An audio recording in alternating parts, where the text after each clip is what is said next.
Okay, welcome everyone. And we are here at the Odesa Talks in the second round of the Odesa Talks. As you know, there are 5 of them. And today we're discussing what role for civil society in conflict zones. Unfortunately, a very relevant question.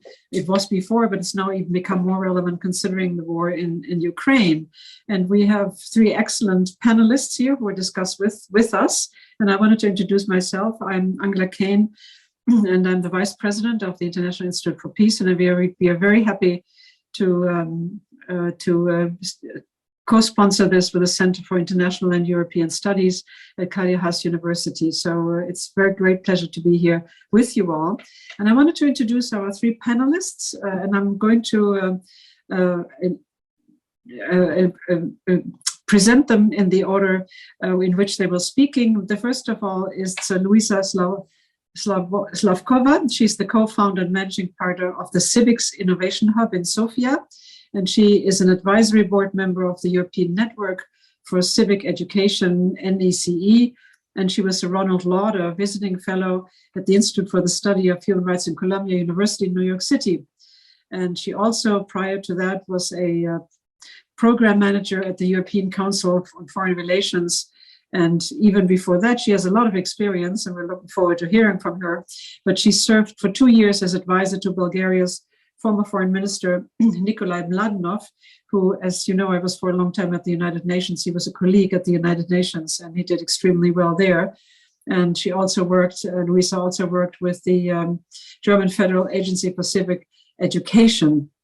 And she, I would like to mention, which is very important, is that she's the co-author of an upcoming textbook on civic education in Bulgaria. I think that's a very important work. There isn't much written on it, really, when you think about it. The next person who will speak is Marylia Hushcha. She's a researcher here at the International Institute for Peace in Vienna. And she is the co-president of an Austrian grassroots think tank, which is called Punto. And she worked previously at Pontis University Foundation in Slovakia, where she managed capacity building projects for NGOs in Russia. So very relevant also to today's discussion. And she has completed training and fellowship programs at the United Nations office in Belarus, the European Academy of Diplomacy in Warsaw, and also the University of San Diego. And she has a master's degree in European studies from the Comenius University in Bratislava. And our final speaker is Alyona Lunova. She is the Advocacy Director of Human Rights Center ZMINA in Kyiv. And she has a Master's of Philosophy and Master of Law degree working in the human rights sphere for more than 15 years. So she's got many years of experience in this area. And she's an internally displaced person, IDP from Crimea, which, as you know, was invaded by Russia in 2014. And from April 2014 to 2016, she had been working as a human rights officer of the UN Human Rights Monitoring Mission in Ukraine. And in 2016, she became the head of the legal team of the charitable foundation Vostok SOS and was involved in different legal and advocacy activities for IDPs protection, which, of course, as you just heard, she had firsthand experience in it. And she is currently an advocacy director of ZMINA and participates in the drafting and advocating several draft laws and resolution of the Ukrainian government defending the rights of people who have been affected by the armed conflict. And I think that there is also a work together that she does with other 26 NGOs, and they launched the Ukraine 5 AM Coalition, dealing with the documentation of war crimes and aiming at protecting victims of armed Russian aggression in Ukraine and bringing to justice by leadership, the top leadership of the Russian Federation and direct perpetrators of war crimes. So I'm sure she can tell us more about this work. I'm really delighted that we have such an eminent panel here. And I wanted to sort of say, I looked up just to sort of remind myself of what is the definition of civil society. And I just wanted to share with you that when you look it up, it says a civil society is a domain, an area of social/civil relations beyond the household/family, state and business, where people get together to satisfy and or promote joint interests and to defend common values. That's a very general statement, and I know that there are a lot of different aspects to it that one could look at. But I think that what I wanted to stress is that basically that there are two roles, and there's basically there are NGOs that are inside the conflict territory, as we've just heard, we'll hear from Alyona as well. And there are also the NGOs that are outside, and they're different functions and different responsibilities. And that is, I think, something that we're going to look at here and look at and differentiate. But let me now turn it over, first of all, to Louisa. Over to you, Louisa. Great, Angela. Thank you so much, and thank you for the very kind introduction. I actually look forward to hearing from our colleagues, especially from you who are doing work on the ground in Ukraine.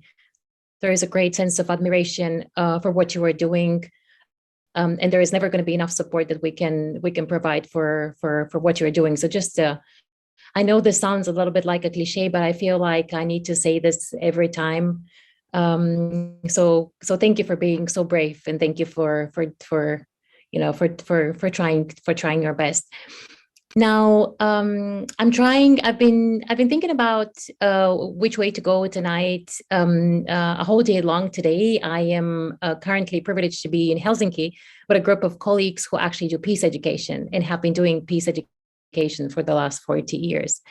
And so when you look at peace education and its role in the world, but also in Europe, I think the one thing that I keep asking myself as a civic educator is, what did we do what did we do wrong so that we in a way, we are not somewhere else than we are currently at?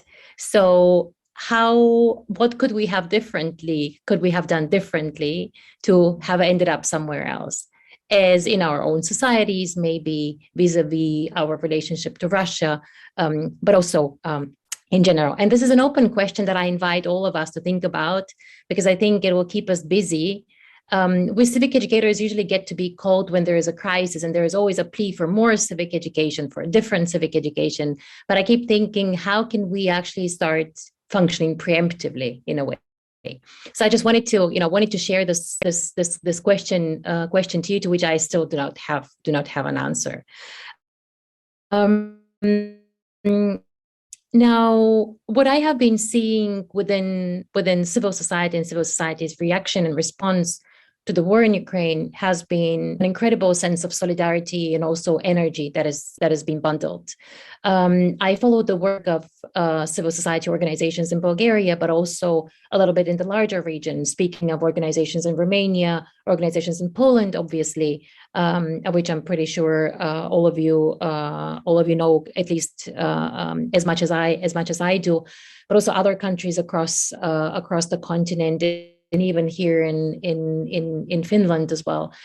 And so I'm thinking, part of the way civil society was able to organize was already pre-coded with the pandemic. In the pandemic, civil society learned to react, to be the first one on the front line. So on the front line, there were health workers, but there were also civil society actors.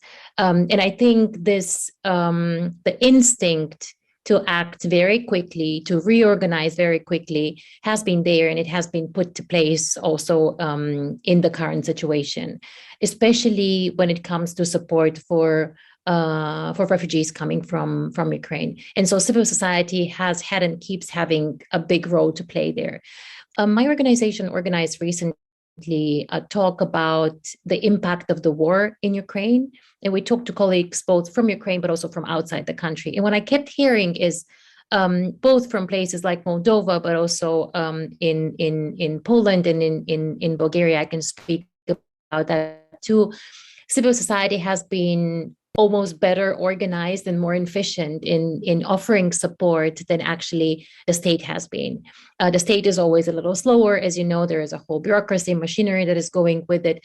But civil society has had this instinct of offering a very fast and very adequate support. And so I would say smart governments do couple their efforts with civil society. This is the example that I have been observing in Romania currently. So the emergency unit of the government that is working to offer humanitarian aid, etc., has been working very closely with municipalities, so with regional powers, authorities, but also with civil society on site, so that basically it becomes a holistic attempt to offer support. And to that point, it obviously goes in the direction of working with this very first support you offer in the humanitarian, in a way, refugee crisis that emerges out of a war. But I haven't seen too many examples of civil society that goes into the domain that is usually considered to be the domain of a state. And I am very grateful, Angela, that you gave the definition in the beginning of where civil society is, where the state is, and where the private sphere is. So hard security, weaponry has been traditionally considered to be a domain of the state. And so we have been seeing lesser examples of where civil society has been actually trying to offer military support. I have been seeing these examples coming from places like Poland, where I think also the instinct of helping out Ukraine has been a very different one because of the historical experience that the Polish society has made vis-a-vis Russia as an aggressor. And I have seen similar endeavors in the Czech Republic, where Czech civil society has come together to fundraise and send money to Ukraine so that weaponry can be bought. And so I think in this respect, civil society is a little more, I would say, hesitant, because it does not perceive itself as this is its classical domain. An interesting example where civil society, businesses, and the state getting to be intertwined or mingled is a call by the Bulgarian Prime Minister, a private call to civil society to do a fundraising so that the money can be sent to the Ukrainian government to buy weaponry, because the Bulgarian coalition is a self-hating one. And if we were to send military support to Ukraine, this would most probably mean that the government would collapse under the weight of that decision. And so obviously this is a long and convoluted way of saying there is a great role for civil society to play in troubled times and conflict zones. And we have a lot of examples from across the world that are not necessarily related to the war right now.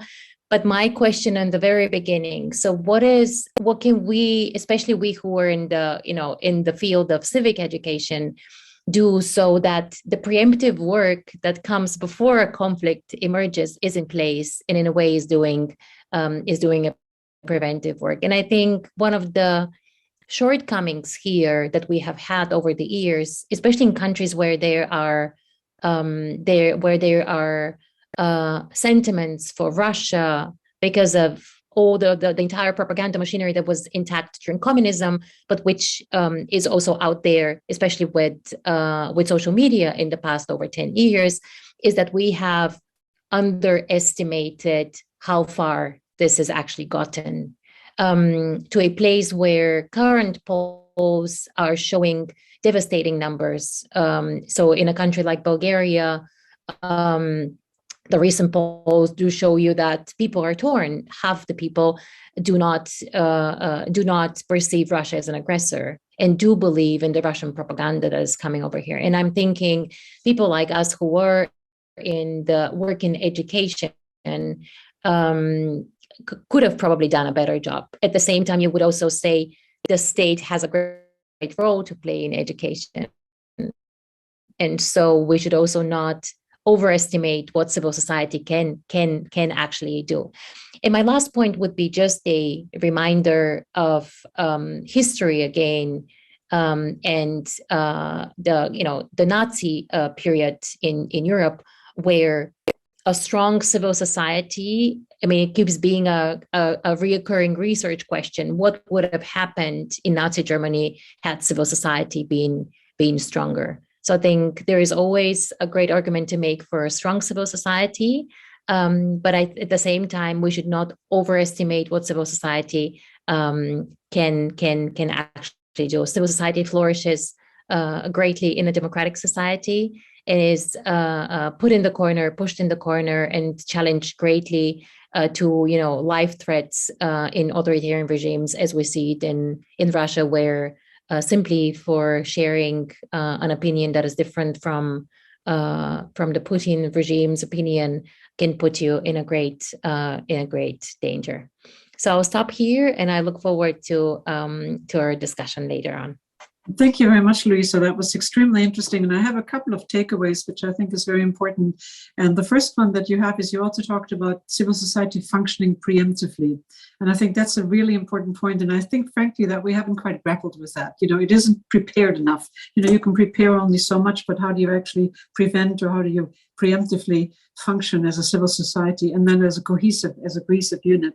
I do take your point also that civil society is very often much faster and much more nimble than governments. Governments need to be ramped up, to do something. They need to organize their bureaucracies, if you so want. And I think that is a tremendous advantage that civil society has. You're much more flexible. You're much more able to reorient yourself and thus therefore be much more effective in an immediate urgency that occurs. But one aspect that I also found interesting is in terms of the fundraising that you mentioned. And what I find interesting is that when you think about the fundraising that has happened now, and you talked about the government, the weaponry is the government's domain, but now people are collecting money to basically enable the government or enable weapons to be bought. And that I find interesting because I think that this happened in the world wars, where you had actually people of a country that was at war, they were giving jewelry or they're buying war bonds or something. But I don't think it's ever happened in other countries. It's always been limited to the country itself that was either at war or that was fighting a war. So this is the first time ever, in my knowledge, that you have outsiders, meaning outside the country, rallying to the effort and basically also doing the same thing that people otherwise would do only in the countries which was either fighting a war or which was attacked under a war. So I think this is a very interesting point that you raise, and we must keep that in mind. So thank you for bringing all of that up. Let me turn over to Marylia now, and she will talk to us also about this aspect. Marylia, over to you. Thank you. Yeah, maybe I'll start also with a small theoretical note, since I also checked a book on civil society and how civil society is theorized. And what struck me, since I'm going to speak about Belarus and civil society there, is this distinction between radical and neoliberal civil society. So radical civil society is the one that challenges the status quo. It actually doesn't cooperate with the government and with the state, but it challenges it in order to change it. And then there is this neoliberal civil society that acts as a service provider to make up for so-called market failure. And I think this distinction also helps us maybe understand the environments in which different civil societies operate. And so Belarus is a case probably where this radical civil society idea is more helpful to understand the dynamics inside the country. And Belarus has been going on through an internal conflict for already almost 2 years. And the war in Ukraine also exacerbated it. And I'm going to talk a little bit about that.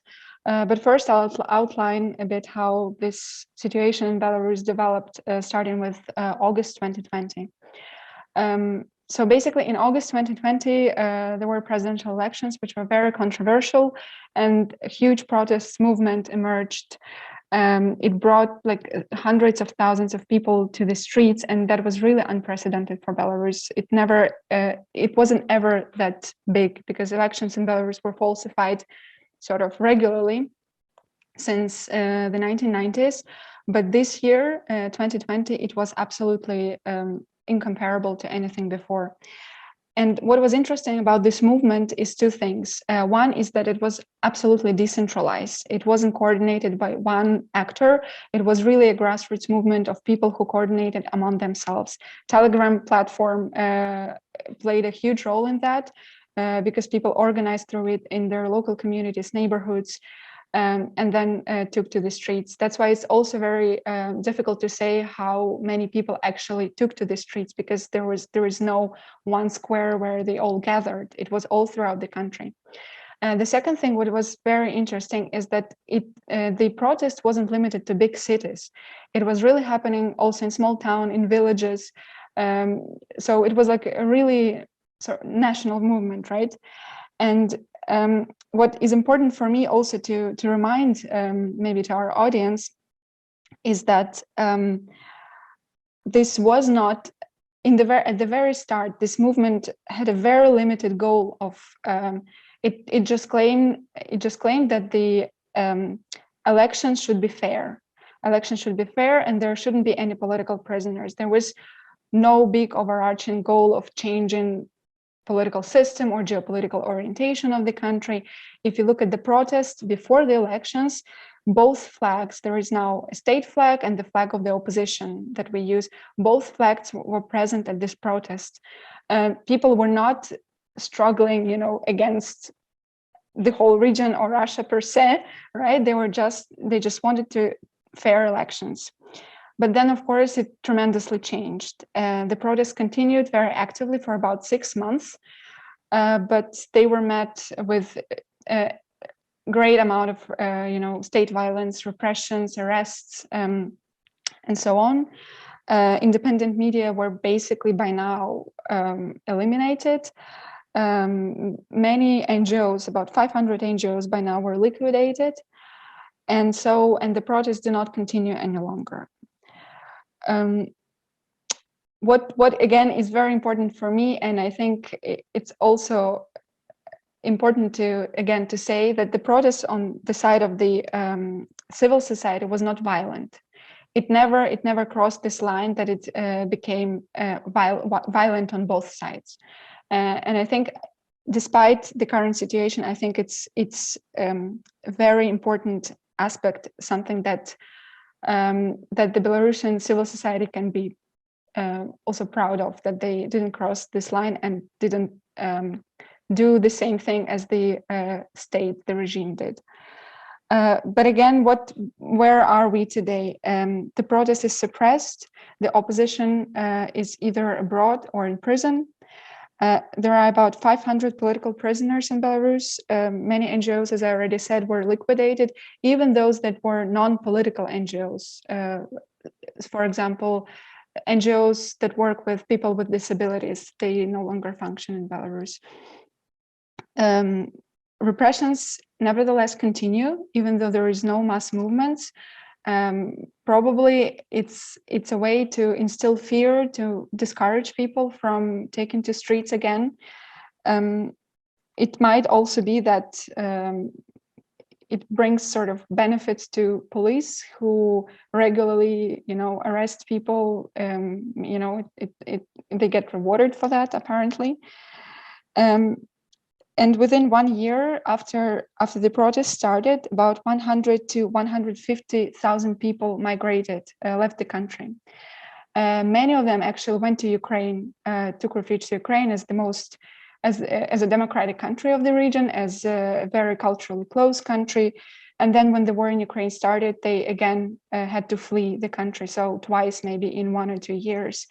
Some of those Belarusians, and I know some specific people who faced that, they fled from Ukraine, and then they faced discrimination also inside the European Union as Belarusians, because Belarus at the time already, the territory of the country was used to attack Ukraine.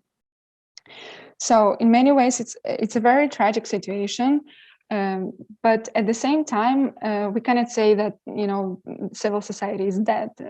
Civil society is never dead as long as there are people in the country. There is some civil society. It just functions according to the conditions in which it exists, right? And so to make a couple of positive notes about civil society in Belarus, or the population at large, is one is that this protest of 2020 made the broader Belarusian public much more aware about civil society, civic activism, and that they can actually do something if they unite. Many more Belarusians trust NGOs more, human rights organizations. Before, it was something almost invisible. Very few people knew about them, very few people understood their work. Now it's much more accepted. There are no big rallies, as I said, but still there are contacts on the local level. People are trying to keep in touch. They're also supported by the diaspora. Another important aspect, Belarusian diaspora was not that active before the elections. Now it's really an institution of its own. So this is also something positive. Yeah, and also the Belarusian civil society and the diaspora, they also support Ukrainians as much as they can. There are these examples of railway or cyber partisans who were trying to disrupt railway connections between inside Belarus in order to prevent Russian military equipment from reaching, the Belarusian state border. So it was done by Belarusians as well, and many of them also became victims of repressions inside Belarus because of their protests against the war in Ukraine. So in the end, it is a difficult situation, but it is important to look on the bright side. Of course, it's much easier to say for me to say that as I'm in Vienna, but at the same time, if we remain pessimistic, we will never do anything. We need to believe in the best and in the future. Thank you. Thank you very much, Marylia, for this very interesting viewpoint from the Belarusian side, and particularly that it was a grassroots movement. It was not organized, but it was simply a demand for fair elections, which of course Belarus really hasn't had, as you said, since the 1990s. And I think that is very interesting. But what I also find remarkable is that all of the NGOs that existed, even those that had nothing to do with anything political, I mean, you mentioned the disability aspect, for example, that they were simply liquidated. And that, of course, is a very sad state of affairs, because it seems to me that whenever you try to organize and whenever you try to start up an advocacy, an NGO, or something that basically is in immediate danger of being either suppressed or harassed or arrested or whatever. So I think that is a very sad state of affairs.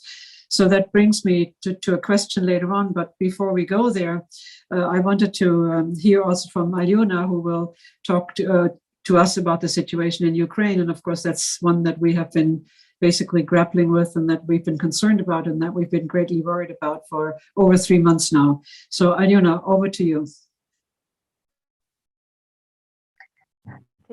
Thank you for the invitation, participation in this discussion, and also for your support and solidarity with Ukrainian society, because we really struggle this war, and of course we will win. So today we'll try to elaborate on the role of civil society during war, and very specific one, the war which was unleashed by Russia Federation against our country. And many people know that around 5 a.m. on 24th of February 2022, the Russian army began shelling the territory of Ukraine. But the war didn't actually begin then. The real beginning of the war is February 20 of 2014. A week later, the first groups of armed men in armored uniform appears in my hometown in Simferopol and seized the main building of our city and our peninsula. So began the occupation of Crimea and the war against Ukraine. So as for now, the duration of this war is more than 8 years.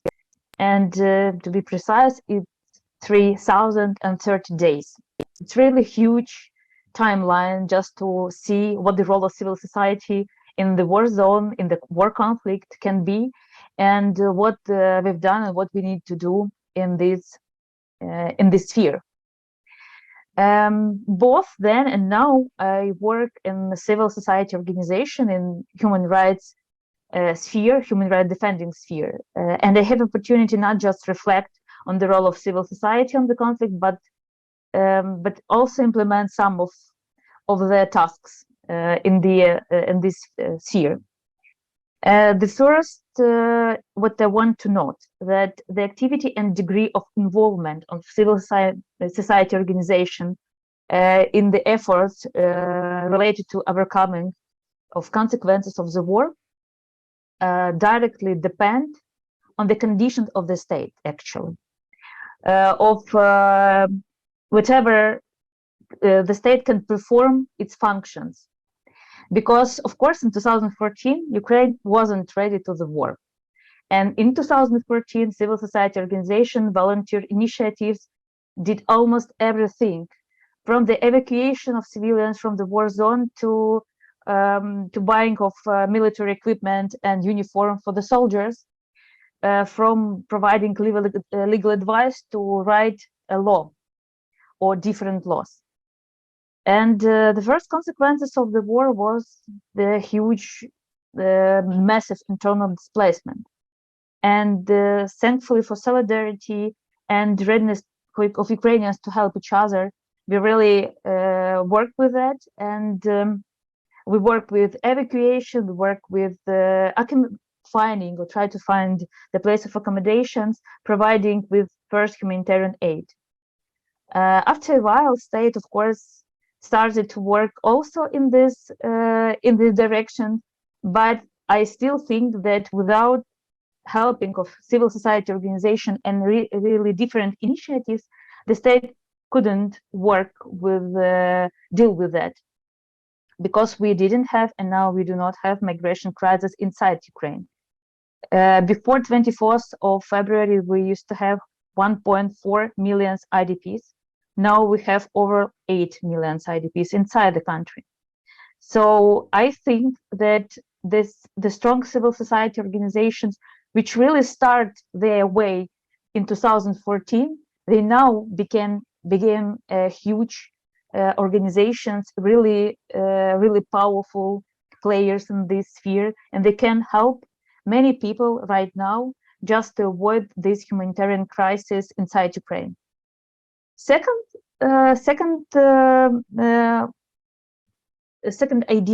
thesis, that of course the law enforcement wasn't ready to the war.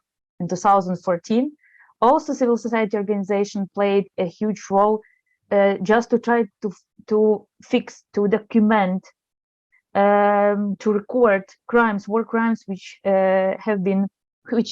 took place during the shellings, during the hostilities. Many organizations joined in documenting the horrors of the war. They instantly elaborated procedures of documenting, procedures of interviewing of witnesses, studied the mechanism, because we didn't have mechanism to try to avoid impunity of those who conduct these war crimes and crimes against humanity. Also, we work with legal assistance, and we used to work, and we still work with legal assistance and raising awareness campaign for IDPs and for those who have been affected by the conflict. And this is a huge role of civil society organization.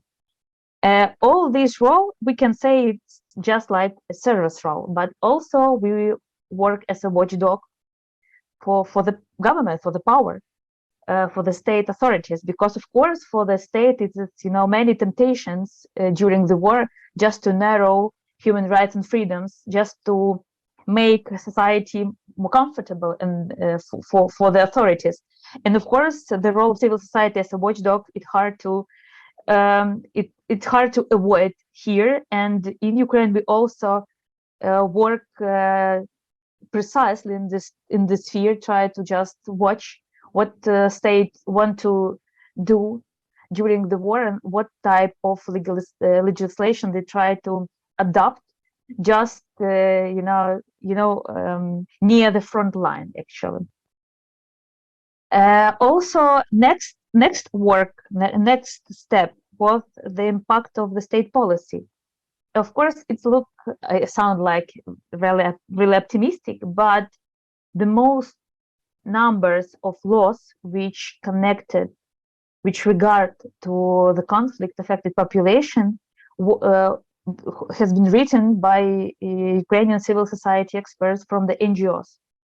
So, and now we work hard and work with the government and MPs just to elaborate new pieces of legislation just to help people who have been affected by the conflict right now, the people residents of newly occupied territories. Before the 24th of February, we have around 7% of our territory which have been occupied. Now we have around 20%. So many people just live there and need for assistance, for support from the government, but government can't do it, but civil society organization can. And this is very important, just to support people who really need to support. On our way, we also need to work in promotion of systematic reforms, because Ukraine on the stage, on the way to European Union, European integration, and we need to work. And this is the window of opportunities for us to work with the systematic reforms of Ukrainian legislation, and also for important institutions which haven't been reformed yet. And finally, a few words about trust. In 2021, we and our colleagues provide a big survey, which with regard to the transitional justice, because we used to work with transitional justice, with peace building, and we wanted to know about the vision of Ukrainians, how they see future of Ukraine with the occupation, with the war. And one of this question, our question, what about the trust to different institutions? And the level of trust in NGOs and volunteers reached up to 68%. For comparison, the president received 37% of this trust, the government 26%, and members of the parliament just 14%. So the NGOs of Ukraine really have the support from Ukrainians, from society. And we must to convert this trust into really useful systematic changes of our country, of our society, just to develop a democratic state governed by the rule of law. Thank you. Thank you very much, Alyona. I mean, it was startling to think, you mentioned that the war has really been going on for 3,030 days. Of course, we all know about the Ukraine, but we didn't really make the extension 8 years back. And that's when it started. So thank you for reminding us. I mean, that's very important. And one of the things that strikes me also is that you mentioned also the IDPs in addition to the refugees. And Marylia also mentioned that people were basically not IDPs in the country, but many of them, I think you mentioned something like 150,000 left the country to basically seek refuge in neighboring countries, in this particular case, very often in Ukraine.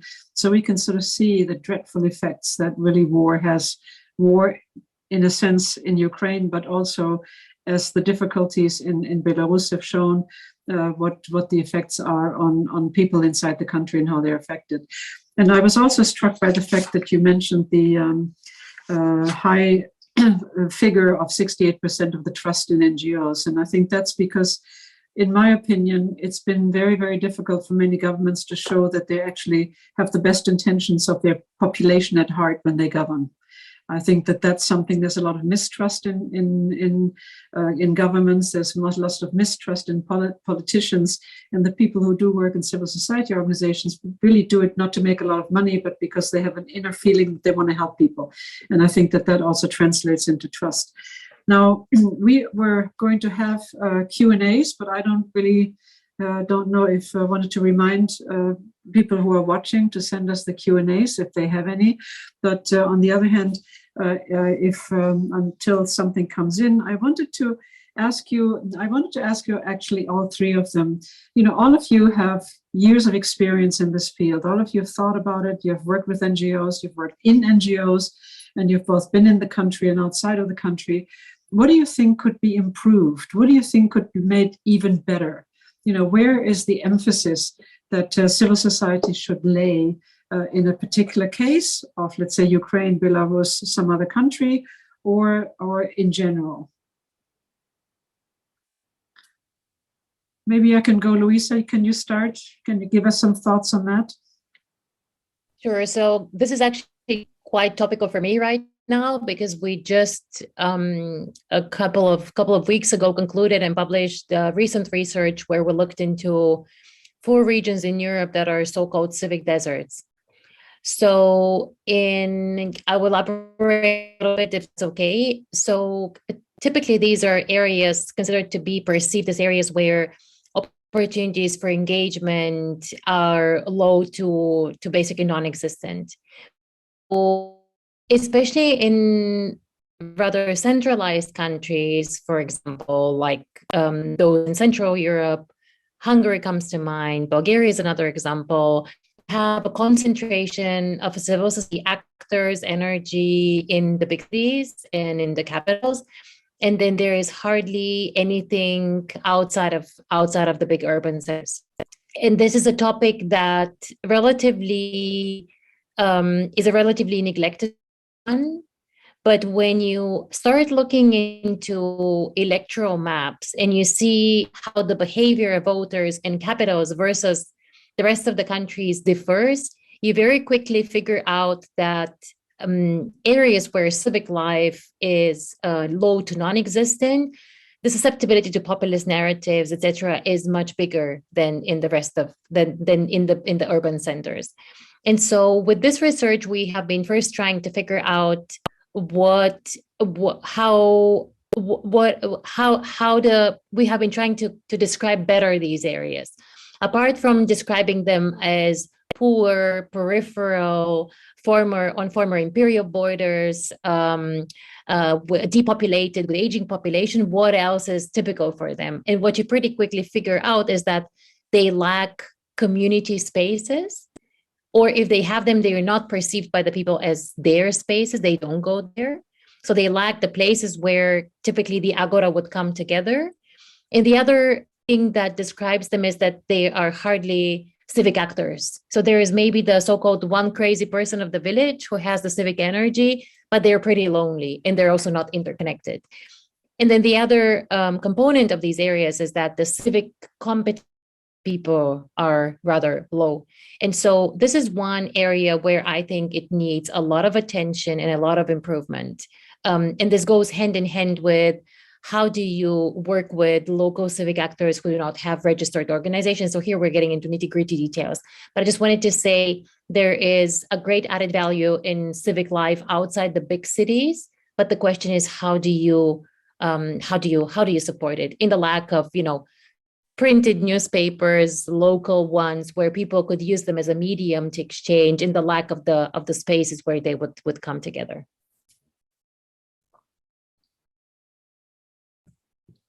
Angela, you're muted. Thank you for reminding me. I wanted to follow up with one question, if I may. And you talked about registered organizations, and that is something that I also find very important, because a lot of the voluntary effort that we're seeing now with regard to Ukraine is spontaneous. It's happened very quickly, it's happened very generously, and it's been basically like an outpouring of emotion, of assistance, of goodwill.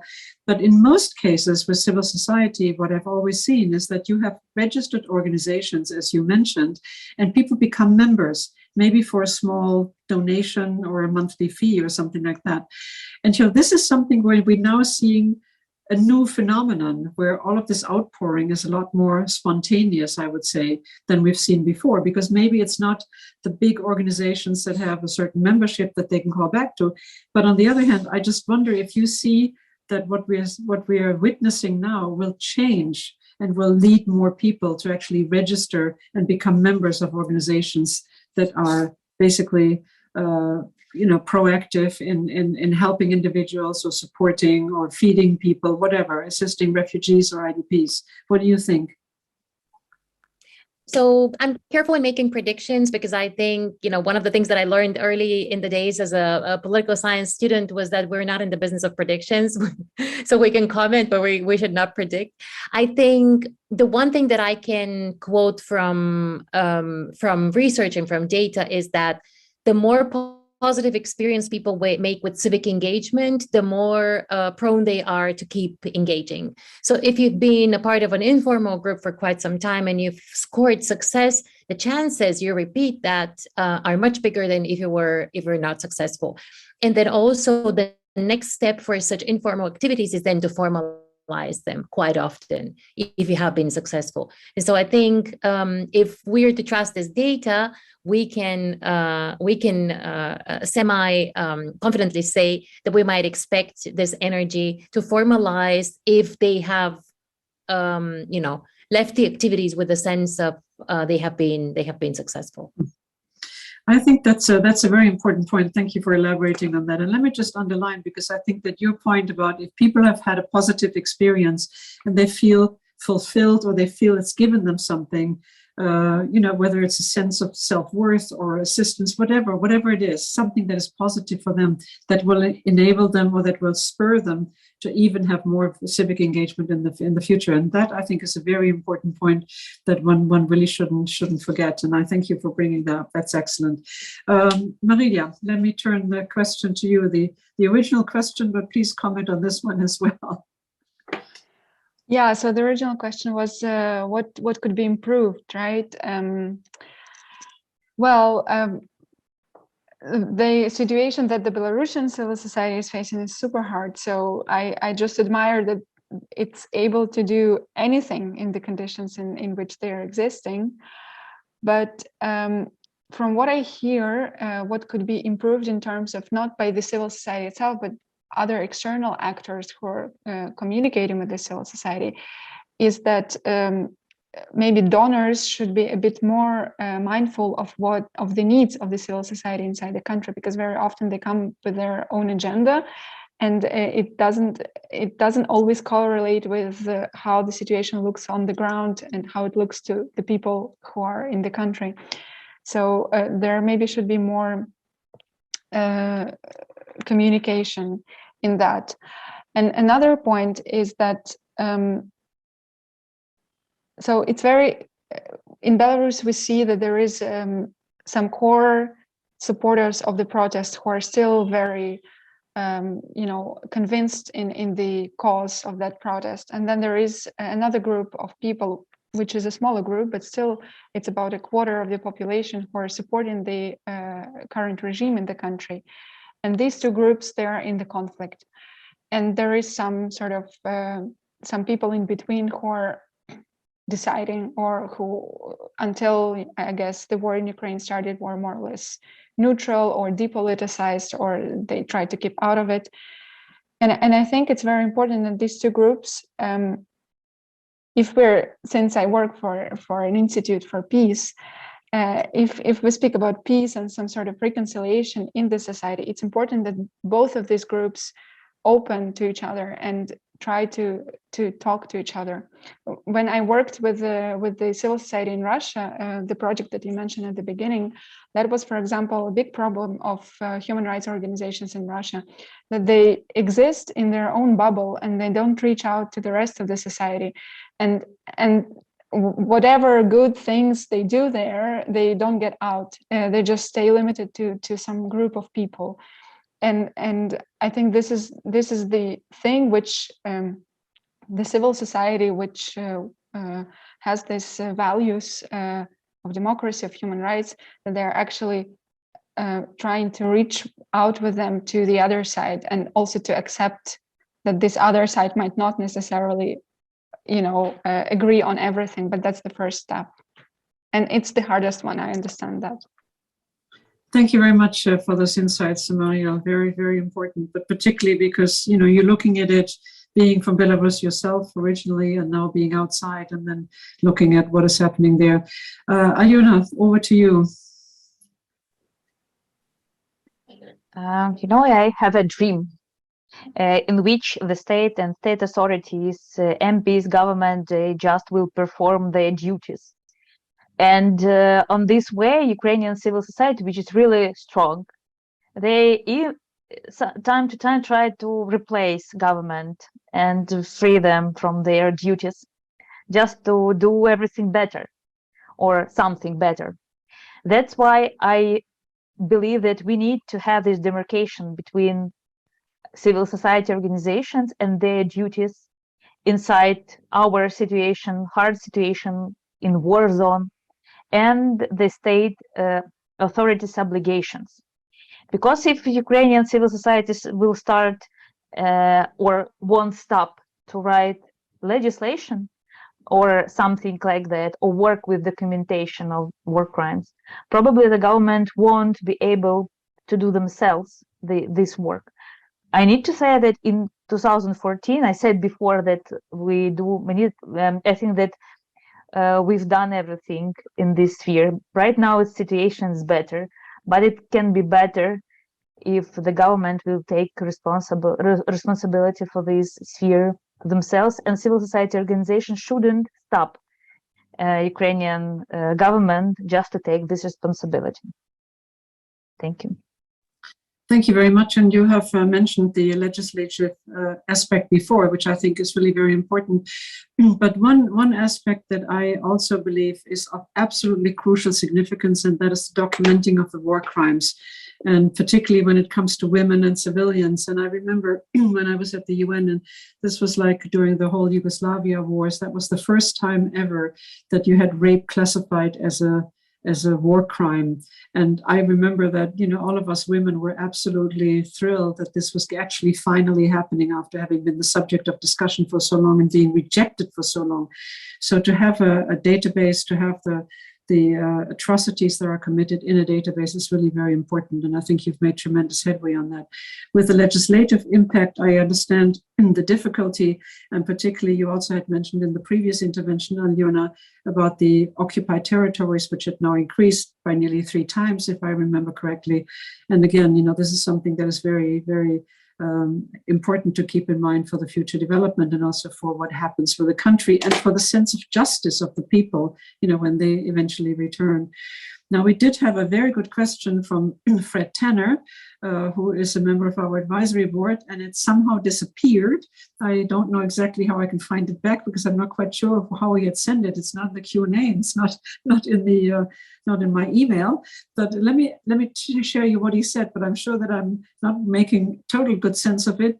But he basically asked the 3 of you whether there had been coordination with the United Nations, and whether you felt the coordination with the United Nations to assist the civil society efforts would be helpful, or whether you felt that would add another layer of, and I'm reinterpreting now what I remember reading, like bureaucracy or maybe complexity to this question. So he was sort of saying, because I know that the UN has been very particularly in Ukraine in terms of the humanitarian situation and so forth. I mean, they've been very active in this. But the question is this something that people and civil society sees as positive or not? Can we go in the reverse order? Alyona, can I turn to you first? Yes.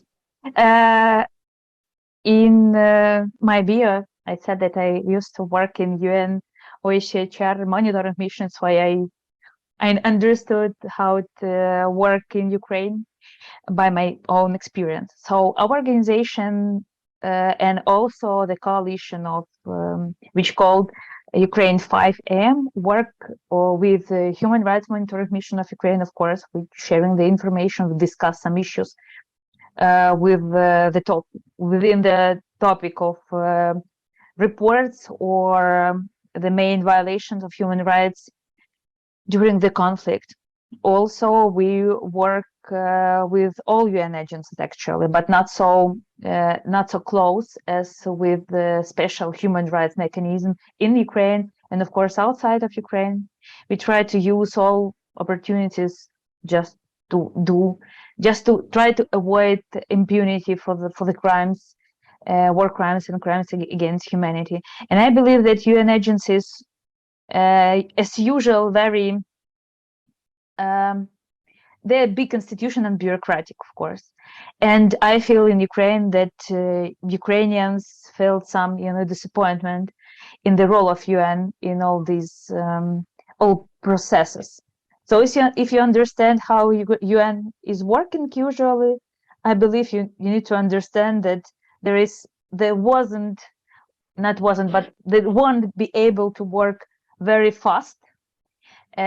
Probably that's why people who want, for example, from the General Secretary of UN just to help in some case of hostages on Azovstal, and we have, even such as company in Ukraine, in this topic, that Antonio Guterres must react on this one crime or one violations, because he is, the chief in UN.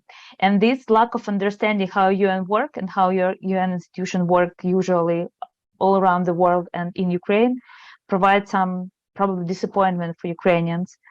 But if you understand how the system works, you'll be probably not really satisfied, but it's okay for working in such crucial and critical situation, which is, in Ukraine we have right now. I think it comes back to what was said before, that basically governments are not as nimble. It takes longer for them to organize. I mean, the UN is the same thing. It's a big bureaucracy, so it's like a government. So it's very hard to be very flexible, to kind of immediately deploy people, because then, security will have objections. I mean, you've been in the system and you know that. But as you said, and I agree totally with you, it's very hard to make people understand that there are certain inflexible rules that are very hard to go beyond. Still, I think that when you look at it, and the very unpleasant discussions also in the Security Council between, the other members, particularly if, the other permanent members like the US, France, and the UK, as well as some of the elected members, there's a value to basically putting it out there into the public domain and having everyone see what the response to Russia is, what the speeches are, by the other members of the Security Council. And it isn't very pleasant to always listen to it. But on the other hand, I think that there is a certain educational context and, advocacy, communication context that is very important. And it does get reported in the press. And I think that is also important in terms of helping Ukraine. I mean, that's in any case what I feel very strongly this case. But on the ground, you're absolutely right. It is not always very easy. But there are things like the human rights rapporteurs, for example, when you in the Human Rights Office. So there are certain functions that I think would be a very good idea. And now I have Marylia. You want to come in on this? Sure, I think it's quite similar for Belarus. Even prior to protests of 2020, the mandate or what actually the UN inside Belarus could do was very limited. So they never tried to touch upon any political topics like, political civic human rights, right? So they did mostly, more neutral sort of areas.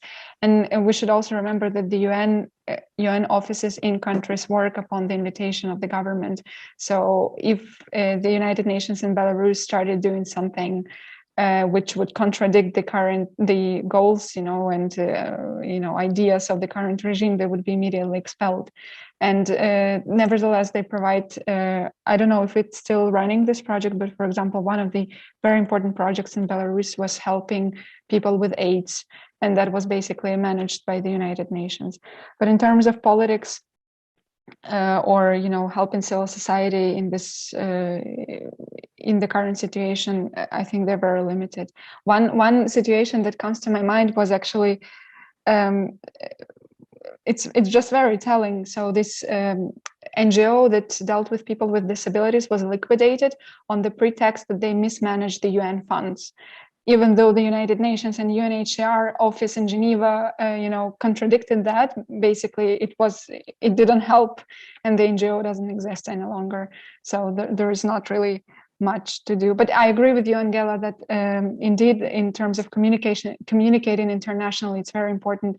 And there is a rapporteur on Belarus from the United Nations, and they were involved very much also in documenting crimes and repressions and police brutality in Belarus. Thank you, Marylia. Can I turn over to you, Louisa?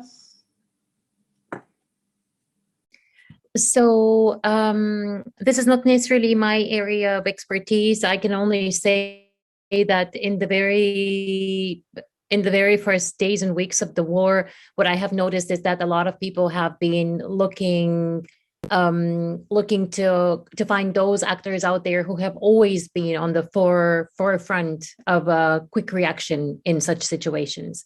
And so very quickly to my mind comes the Red Cross, for example.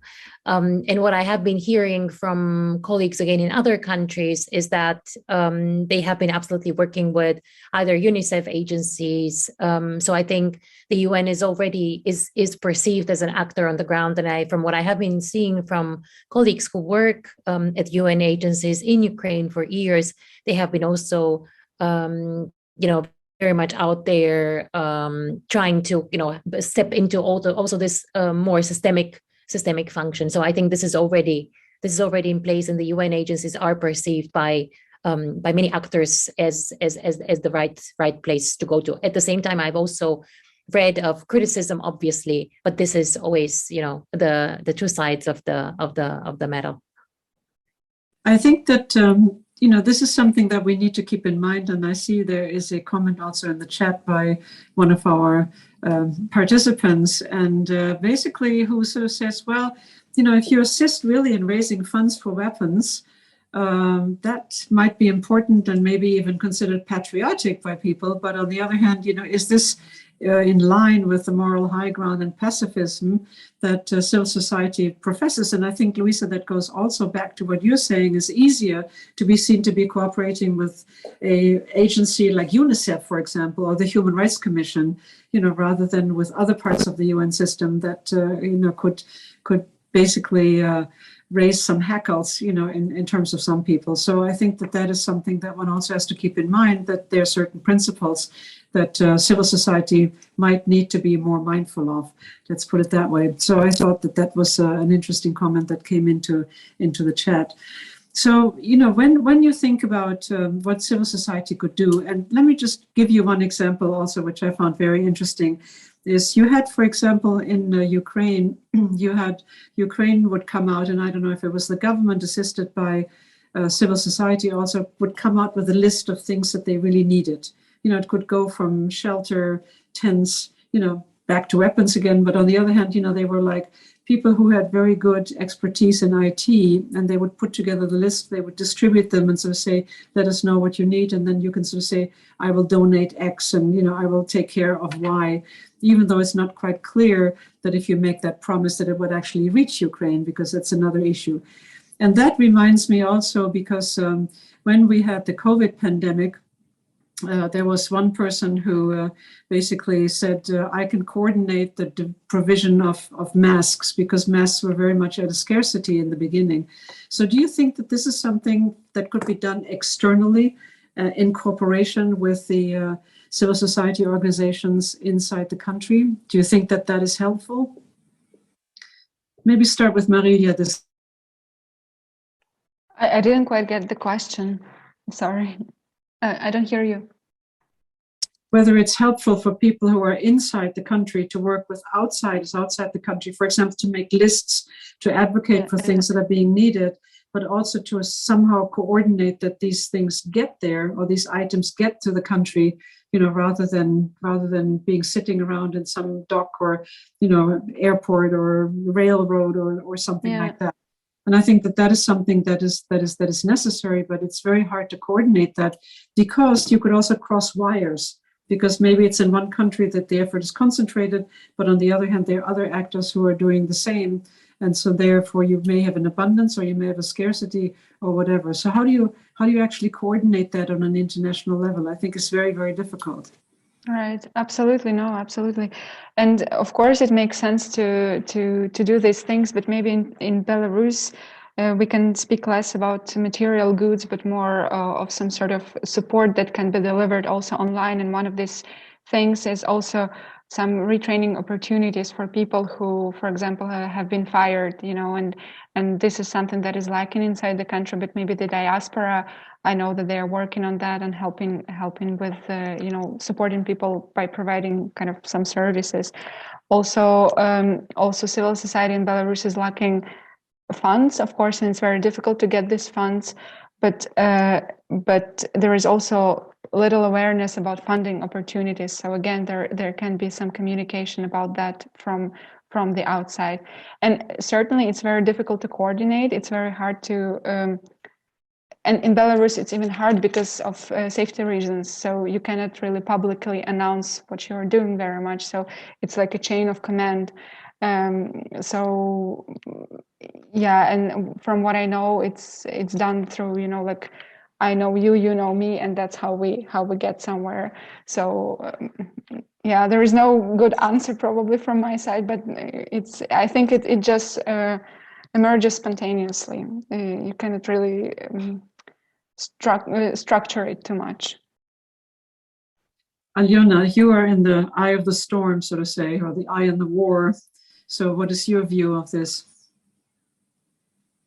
You know, I understood your question and think why I can see the problem, because we used to have a problem in 2014 and 15, but now we have a cluster system which opened by UN, which used to be open several years ago. We have UN humanitarian coordinator. So if it comes about, speak about the goods, I believe that we have a strong system of coordination of the national level, and also we have grassroots initiatives which try to coordinate on local levels. But as a human rights defender, I can say about list of advocacy goals or advocacy point which we have on the international agenda, and this is the more important for our work, how we can get with coordination with the international partners, how we can get this as advocacy point in the state policy or international policy. So we can speak about universal jurisdiction, we can speak about on the national level about adoption of Roma Statute. So we have this list of for advocacy, and we try to coordinate with other Ukrainian NGOs and Ukrainian initiatives who work on the international level in the international advocacy sphere, just to coordinate this list of advocacy goals, and they can advocate more effectively. Okay. Mike, Angela, it's you muted. Mike, yes, Mike. I'm trying to hold on. There is a question that comes from, and this is also this comes from Stefanos Valiantnotos, and he's basically asking, do you consider that CSOs of countries in friction or in conflict can play a role as a mediating body, collectively and carefully represented, also contributing to conference-building measures moderated by, say, the United Nations? That's another question that he asks. He also was the one asking about the arms requests. Louisa, maybe I can turn that to you. Sure. I'd first pick up on the previous comment of Stefanos. So I think for quite some time, civil society has been portraying itself also as this, apart from being pacifist, also, so we're the good guys and everyone else is the bad guys. And this goes also hand in hand with the fact that civil society has been, even though normative, has been portraying itself as very neutral, etc. And I think these days are over. They are over for quite some time. And this is also, I think, one of the reasons why we have been increasingly observing civil society actors joining politics, because at some point it's just becoming inevitable if you want to see something different in the political sphere. So that's the one thing that I wanted to say. And I think at the same time, especially in the current situation, I think I am very far from this reading of if we send weapons to Ukraine, we are supporting the war, right? I think a responsibility to support the military equipment of Ukraine is really because Ukrainians are fighting our security. and in this respect, I think to me, this is at least not a contradiction in terms, but I also belong to a school of thought that even though I am against war, I think that there are times where when war is there, that's the only thing you can do is fight. And in order to fight, you need to have weapons to fight with. Then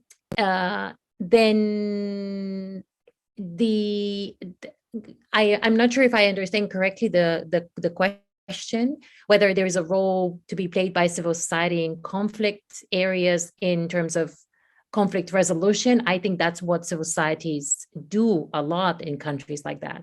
So I have had the chance to meet colleagues over the years that are working in, let's say, in Congo, for example, or in South Sudan, and this is what civil society actors do there. They do incredibly brave work.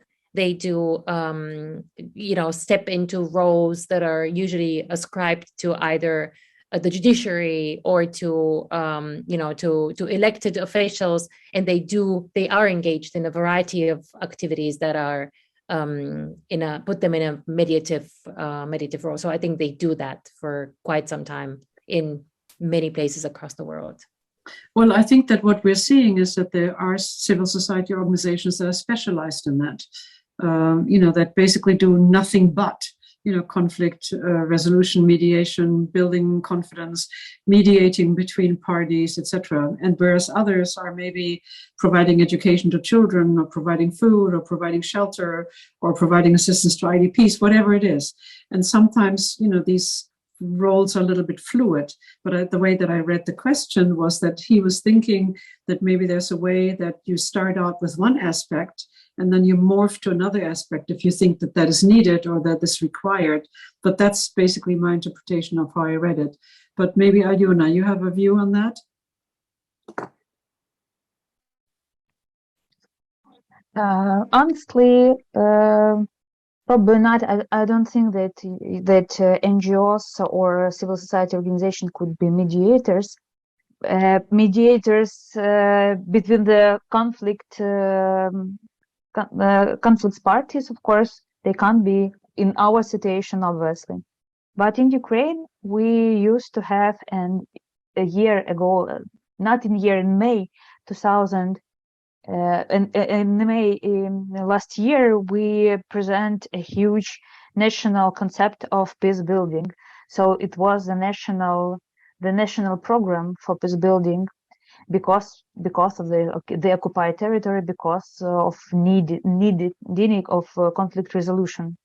So in this term, the state was ready to be the agent of peace building, which was a really interesting point of view.